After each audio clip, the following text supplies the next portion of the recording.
பிராணனை வாங்க தேடுகிறார்கள். அநேகர் சொல்லும் அவதூறை கேட்டேன். எனக்கு விரோதமாக அவர்கள் ஏகமாய் ஆலோசனை பண்ணுகிறதினால் திகில் என்னை சூழ்ந்து கொண்டது. என் பிராணனை வாங்க தேடுகிறார்கள். சங்கீதம் 31:13. விடியற்காலமான போது சகல பிரதான ஆசாரியரும் ஜனத்தின் மூப்பரும் இயேசுவை கொலை செய்யும்படி அவருக்கு விரோதமாக ஆலோசனை பண்ணி அவரை கட்டி கொண்டு போய் தேசாதிபதியாகிய பொந்திய பிலாத்துவினிடத்தில் ஒப்பு கொடுத்தார்கள். மத்தேயு 27:2-3 வரை. அந்நாள் முதல் அவரை கொலை செய்யும்படிக்கு ஆலோசனை பண்ணினார்கள். யோவான் 11:53.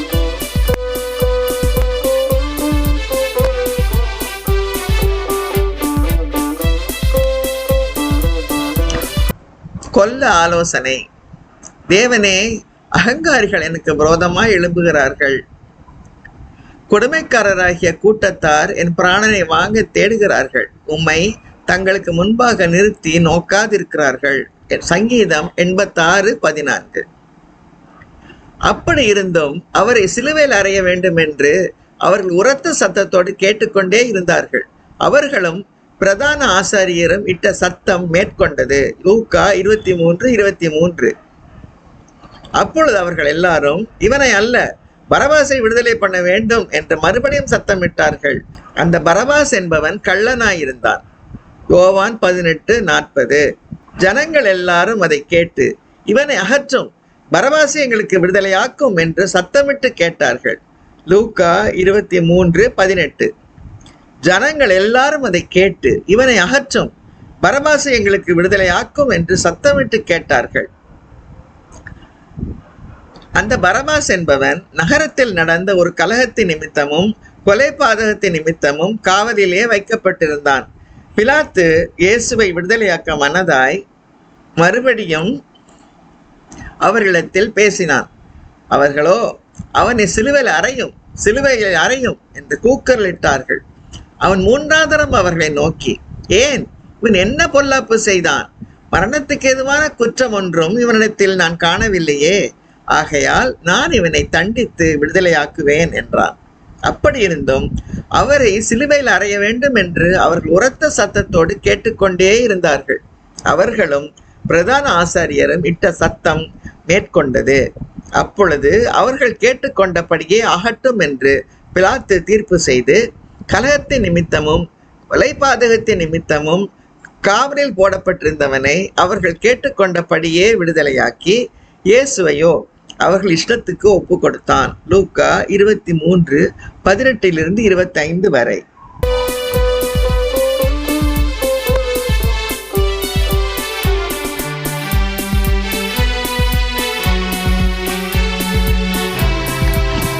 விரோதமாக ஆலோசனை. என் சத்துருக்கள் எனக்கு விரோதமாய் பேசி என் ஆத்மாவுக்கு காத்திருக்கிறவர்கள் ஏகமாய் ஆலோசனை பண்ணி, தேவன் அவனை கைவிட்டார், அவனை தொடர்ந்து பிடியுங்கள், அவனை விடுவிப்பார் இல்லை என்கிறார்கள். சங்கீதம் 7:10-11. பிரதான ஆசாரியர்கள் அவர் மேல் அநேக குற்றங்களை சாட்டினார்கள். அவரோ மாறுத்தரம் ஒன்றும் சொல்லவில்லை. அப்பொழுது பிலாத்து மறுபடியும் அவரை நோக்கி, இதோ, இவர்கள் உன்மேல் எத்தனையோ குற்றங்களை சாட்டுகிறார்களே, அதற்கு நீ உத்தரவு ஒன்றும் சொல்லுகிறதில்லையா என்று கேட்டான். இயேசுவோ அப்பொழுதும் உத்தரவு ஒன்றும் சொல்லவில்லை. அதனால் பிலாத்து ஆச்சரியப்பட்டான்.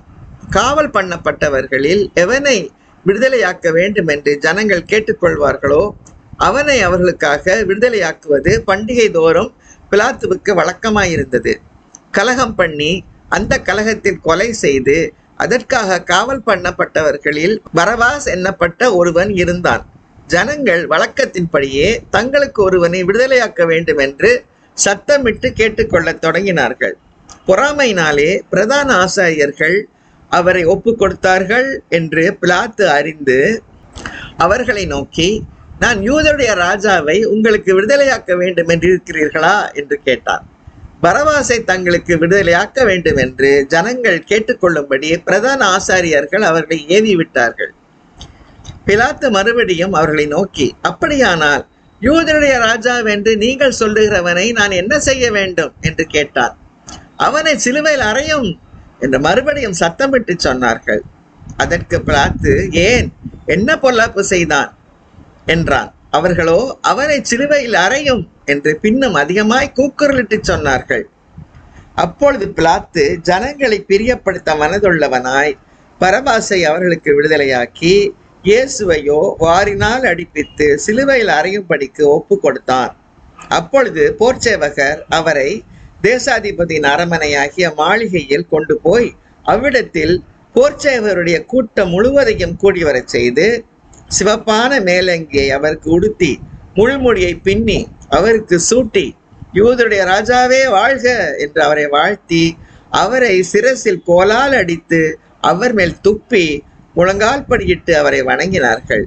அவரை பரியாசம் பண்ணின பின்பு சிவப்பான அங்கியை கழற்றி அவருடைய வஸ்திரங்களை அவருக்கு உடுத்தி அவரை சிலுவையில் அறையும்படி வெளியே கொண்டு போனார்கள். மார்க்கு 15:3-20 வரை.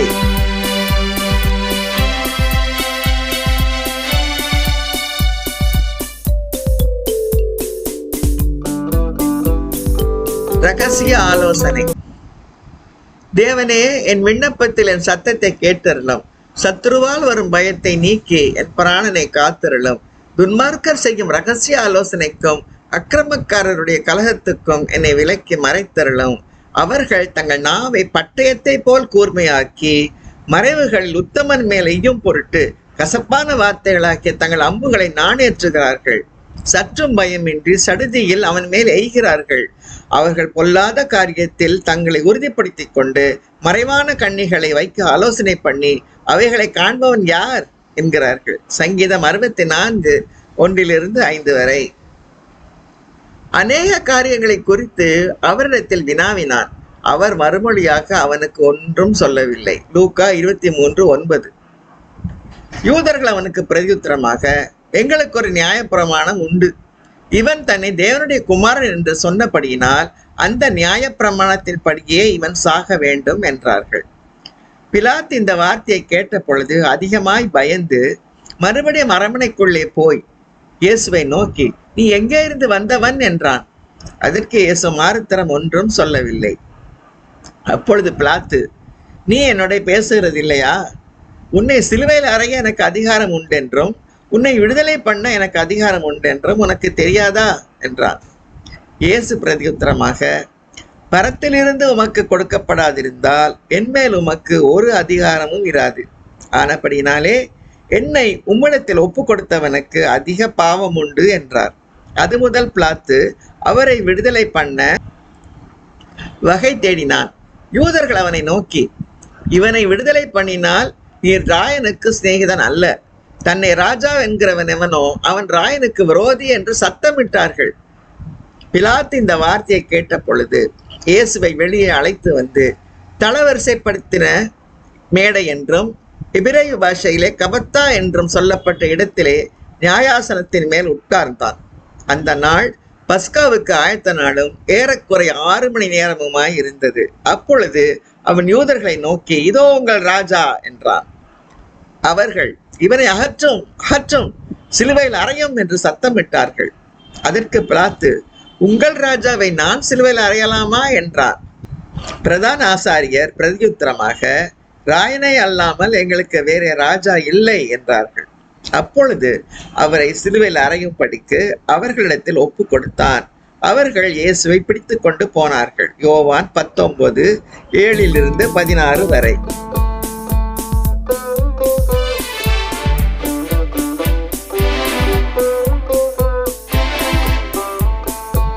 புலம்பல். என் ஜனமாகிய குமாரத்தியே, நீ இரட்டை கட்டிக்கொண்டு சாம்பலிலே புரண்டு ஒரே புத்திரனுக்காக துக்கிக்கிறது போல மனம் கசந்து புலம்பு. பாழாக்கிறவன் சடிதியாய் நம்மேல் வருவான். எரேமியா 6:26. அதற்கு அவர்கள், இவன் கலிலேயா நாடு தொடங்கி இவ்விடம் வரைக்கும் யூதேயா தேசமெங்கும் உபதேசம் பண்ணி ஜனங்களை கலகப்படுத்துகிறான் என்று வைராக்கியத்தோட சொன்னார்கள். லூக்கா 23:5. அவர்களுடைய கூட்டத்தார் எல்லாரும் எழுந்திருந்து அவரை பிலாத்துவிடத்திற்கு கொண்டு போய், இவன் தன்னை கிறிஸ்து எண்ணப்பட்ட ராஜாவென்றும் ராயருக்கு வரி கொடுக்க வேண்டியதில்லை என்றும் சொல்லி ஜனங்களை கலகப்படுத்த கண்டோம் என்று அவர் மேல் குற்றம் சாட்ட தொடங்கினார்கள். பிலாத்து அவரை நோக்கி, நீ யூதருடைய ராஜாவா என்று கேட்டான். அவர் அவனுக்கு பிரதியுத்தரமாக, நீர் சொல்லுகிறபடிதான் என்றார். அப்பொழுது பிலாத்து பிரதான ஆசாரியர்களையும் ஜனங்களையும் நோக்கி, இந்த மனுஷனிடத்தில் நான் ஒரு குற்றத்தையும் காணவில்லை என்றார். அதற்கு அவர்கள், இவன் கலிலேயா நாடு தொடங்கி இவ்விடம் வரைக்கும் யூதேயா தேசமெங்கும் உபதேசம் பண்ணி ஜனங்களை கலகப்படுத்துகிறான் என்று வைராக்கியத்தோட சொன்னார்கள். லூக்கா 23:1-5 வரை.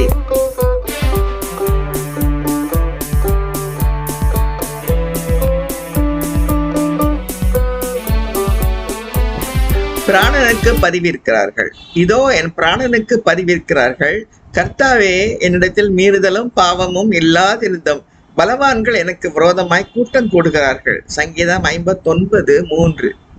பரபாசை விட்டுவிட கேட்டுக்கொள்ளவும் இயேசுவை கொலை செய்விக்கவும் பிரதான ஆசாரியரும் மூப்பரும் ஜனங்களை ஏவி விட்டார்கள். மத்தேயு 27:20.